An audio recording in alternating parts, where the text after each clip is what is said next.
नमस्कार साथियों। मैं Rajeev Kumar Rao, retired deputy commandant CRPF, आपका अपने चैनल सरकारी सेवा न्यूज पर एक बार फिर से स्वागत करता हूं। साथियों, आज का यह वीडियो बहुत ही महत्वपूर्ण होने वाला है, क्योंकि अगर आप एक सीजीएचएस बेनिफिशियरी हैं तो यह वीडियो आपको लाखों रुपए बचा सकता है। जी हां, आपने सही सुना, क्योंकि सरकार ने सीजीएचएस बेनिफिशियरी के लिए एक नई optional health insurance scheme launch की है। लेकिन सबसे बड़ा सवाल यह है, क्या यह पॉलिसी वास्तव में आपके काम की है भी या नहीं? क्या इसे लेना चाहिए या नहीं?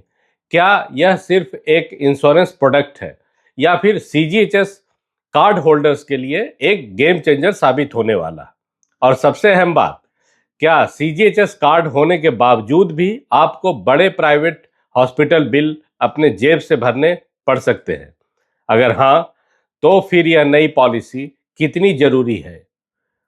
आइए आज हम इस सच को डिटेल में समझेंगे। मैंने इस स्कीम के ओएम, ब्रोशर, एफएक्यू और उपलब्ध डिटेल्स का बारीकी से अध्ययन किया है और इस वीडियो में मैं आपको साफ शब्दों में बताऊंगा यह नई पॉलिसी क्या है, इसका प्रीमियम कितना आ सकता है, इसमें कौन कौन जुड़ सकते हैं, इसका सबसे बड़ा प्रैक्टिकल फायदा क्या है और अंत में मेरा निष्कर्ष, यह पॉलिसी किसे लेनी चाहिए, किसे सोचना चाहिए या फिर किसे शायद फिलहाल लेने की आवश्यकता नहीं है। तो वीडियो को अंत तक जरूर देखें, क्योंकि बीच में मैं आपको एक ऐसा प्रैक्टिकल एग्जाम्पल बताऊंगा जिससे आप समझ जाएंगे कि सीजीएचएस और इस पॉलिसी को मिलाकर अस्पताल का भारी बिल कैसे काफी कम किया जा सकता है। यह नई पॉलिसी आखिर है क्या? साथियों, हम सभी जानते हैं कि सीजीएचएस हमारी लाइफलाइन है, लेकिन हम यह भी जानते हैं कि जब किसी बड़े प्राइवेट हॉस्पिटल में इलाज की नौबत आती है तो कई बार सीजीएचएस पैकेज रेट और एक्चुअल हॉस्पिटल बिल में बड़ा अंतर होता है। इतना बड़ा अंतर होता है कि परिवार का बचत तक हिल जाता है। यही गैप सबसे बड़ी समस्या है। इसी गैप को कम करने के लिए भारत सरकार के वित्त मंत्रालय ने 11 फरवरी 2026 को न्यू इंडिया इंश्योरेंस कंपनी के साथ मिलकर सीजीएचएस बेनिफिशियरी के लिए, जी हां, केवल सीजीएचएस बेनिफिशियरी के लिए एक नई पॉलिसी लॉन्च की है, जिसका नाम है परिपूर्ण मेडिक्लेम आयुष बीमा। यह एक ऑप्शनल रिटेल पॉलिसी है, यानी इसे लेना अनिवार्य नहीं है। लेकिन सवाल यह है कि क्या इसे इग्नोर करना आगे चलकर महंगा पड़ सकता है? यही हमें समझना है। इस पॉलिसी में आप 10 लाख या 20 लाख रुपए तक का सम इंश्योर्ड ले सकते हैं। यह एक फैमिली फ्लोटर पॉलिसी है जिसमें अधिकतम 6 सदस्य शामिल किए जा सकते हैं।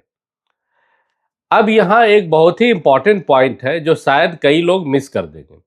अगर आप सर्विंग एम्प्लॉई हैं तो आप इस पॉलिसी में अपनी पत्नी, अपने बच्चों, माता पिता और सबसे बड़ी बात, अपने सास ससुर को भी शामिल कर सकते हैं। लेकिन अगर आप पेंशनर हैं तो जिन डिपेंडेंट्स का आप इस पॉलिसी में जोड़ना चाहते हैं उनके पास भी वैलिड सीजीएचएस कार्ड होना जरूरी है। यानी पॉलिसी वही है, लेकिन एलिजिबिलिटी की प्रैक्टिकल कंडीशन सर्विंग एम्प्लॉय और पेंशनर के लिए अलग अलग है। अब सबसे बड़ा सवाल, हमारे पास सीजीएचएस कार्ड है तो यह पॉलिसी क्यों? सवाल बिल्कुल वाजिब प्रतीत होता है। बहुत से लोग यही सोचेंगे कि जब हमारे पास सीजीएचएस कार्ड है तो फिर अलग से इंश्योरेंस लेने की जरूरत ही क्या है। साथियों, समस्या सीजीएचएस नहीं है, समस्या है सीजीएचएस रेट और प्राइवेट अस्पताल के एक्चुअल खर्च के बीच का गैप। और यही गैप कई बार हजारों में नहीं लाखों में निकलता है। जरा सोचिए, घर में किसी को कैटरेक्ट यानी मोतियाबिंद, एंजियोप्लास्टी, ओपन हार्ट सर्जरी या रोबोटिक नी रिप्लेसमेंट करवाना पड़ जाए। सीजीएचएस में इन सब के पैकेज रेट फिक्स्ड होते हैं, लेकिन प्राइवेट हॉस्पिटल अक्सर बताते हैं कि सीजीएचएस रेट में सिर्फ बेसिक ऑप्शन कवर होंगे। अगर आप imported lens, imported stent, premium implant, better ward या मॉडर्न रोबोटिक प्रोसीजर चुनते हैं तो उसका डिफरेंस आपको अपनी जेब से देना पड़ सकता है। और यही वह जगह है जहां middle class, serving employees, pensioner और रिटायर्ड फैमिलीज का पूरा फाइनेंशियल प्लानिंग डगमगा जाता है। साथियों, मान लीजिए किसी को अगर इंपॉर्टेंट स्टेंट के साथ एंजियोप्लास्टी करानी पड़ जाए तो सीजीएचएस रेट लगभग 70 से 80 हजार के आसपास हो सकता है, लेकिन प्राइवेट अस्पताल का कुल बिल 2.5 लाख से 3 लाख के आसपास होता है, यानी 1.5 से 2 लाख तक का अंतर। साथियों, यही वो रकम है जो आपकी खून पसीने की कमाई, आपकी सेविंग्स और कई बार आपका रिटायरमेंट फंड तक हिला देता है। यहीं पर यह पॉलिसी ढाल बनकर सामने आता है। अगर आपके पास यह इंश्योरेंस है तो आप इलाज के समय बेहतर ऑप्शन चुनने के स्थिति में आ सकते हैं। और सबसे बड़ी प्रैक्टिकल बात यह है कि आपको हर बार रेफरल या सरकारी डॉक्टर का फॉर्मल रूट डिपेंडेंस वाली स्थिति में नहीं फंसना पड़ता है। सीधे ट्रीटमेंट प्लानिंग आसान हो जाती है। लेकिन असली सवाल अभी बाकी है, आपकी जेब से आखिर कितना पैसा जाएगा। साथियों, इस पॉलिसी में 2 को पे मॉडल दिए गए। पहला है 70-30 मॉडल, यानी 70% बिल इंश्योरेंस कंपनी देगी और 30% आपको देना होगा। दूसरा है 50-50 मॉडल, यानी 50% बिल इंश्योरेंस कंपनी देगी और 50% आपको देना होगा। अब सुनने में लगेगा कि 70-30 ज्यादा अच्छा प्रतीत होता है क्योंकि कंपनी ज्यादा पेमेंट कर रही है, लेकिन रुकिए, यहां प्रीमियम का खेल शुरू होता है। 70-30 मॉडल चुनने पर प्रीमियम पर लगभग 28% की छूट मिलती है, जबकि 50-50 मॉडल चुनने पर प्रीमियम पर लगभग 42% यानी 42% की भारी छूट मिलती है। यानी कम प्रीमियम देकर पॉलिसी लेना है या क्लेम के साथ कंपनी से ज्यादा शेयर लेना। डिसीजन यही स्मार्ट बनता है। चलिए अब उस सवाल पर आते हैं जो हर व्यूअर के मन में है, आखिर इस पॉलिसी का प्रीमियम कितना है। तो इसे हम एक एग्जाम्पल के तौर पे समझते हैं। अगर एक 45 साल का सर्विंग एम्प्लॉय 10 लाख का बीमा लेता है तो उसमें अपनी पत्नी और 2 बच्चों को शामिल करता है तो 70-30 मॉडल में प्रीमियम लगभग 32,171 आएगा। यह सालाना दर है। वहीं 50-50 मॉडल में यह लगभग 25,916 रुपए सालाना पड़ेगा। लेकिन पिक्चर यही खत्म नहीं होती।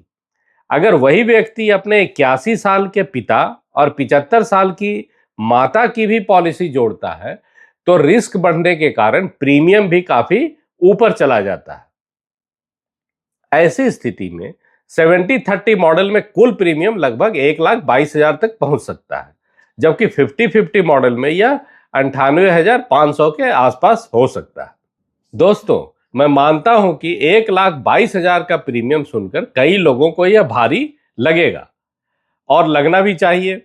लेकिन दूसरी तरफ यह भी सच है कि एक ऐसे एज प्रोफाइल के साथ इसी तरह के प्रोटेक्शन प्राइवेट मार्केट से लेने जाए तो खर्च इससे भी काफी ज्यादा होगा। अब मैं आपको इस पॉलिसी का सबसे पावरफुल प्रैक्टिकल यूज बताने जा रहा हूं।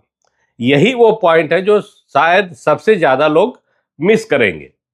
और अगर आपने यह समझ लिया तो इस पॉलिसी की असली यूटिलिटी समझ में आ जाएगी। वह है सीजीएचएस और इंश्योरेंस को एक साथ इस्तेमाल करना। मान लीजिए आपने 50-50 को पे मॉडल लिया हुआ है। अब एक सर्विंग एम्प्लॉय को प्राइवेट हॉस्पिटल में एंजियोप्लास्टी करवानी पड़ती है जिसका कुल बिल लगभग 3 लाख रुपए आता है। अब देखिए खेल कैसे बदलता है। 50-50 मॉडल के तहत इंश्योरेंस कंपनी सीधे 1,50,000 रुपए पे कर देगी और बाकी के 1,50,000 रुपए आपको देना होगा। अब यहीं पर काम आता है कोऑर्डिनेशन ऑफ बेनिफिट, यानी आप अपने हिस्से के पेड बिल को डिस्चार्ज पेपर के साथ सीजीएचएस रिम्बर्समेंट रूल्स के अनुसार क्लेम कर सकते हैं। मान लीजिए इस केस में सीजीएचएस से लगभग 80,000 रीइंबर्समेंट मिल जाता है तो आखिर में आपका वास्तविक बर्डन कितना हुआ।